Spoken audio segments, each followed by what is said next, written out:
Magandang araw po, welcome po sa aking channel, Lobnay TV. Nandito po tayo ngayon sa Tuwi, Batangas kung saan meron po tayong bagong video presentation. Isang private farm resort. Meron pong kabana na may kitchen. Then ito pong swimming pool. Then may main house.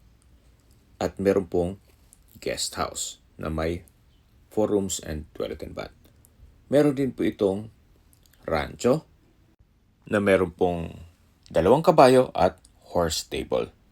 May kasama din po itong 2 brand new na ATV o all-terrain vehicle. Ang total lot area po nitong property ay 10,000 square meters o 1 hectare at nakabakod na po buong property. Ito po titulado kaya wala po kayong maging problema sa documentation o sa transfer ng title. Binebenta po ito ni owner sa halagang 44 million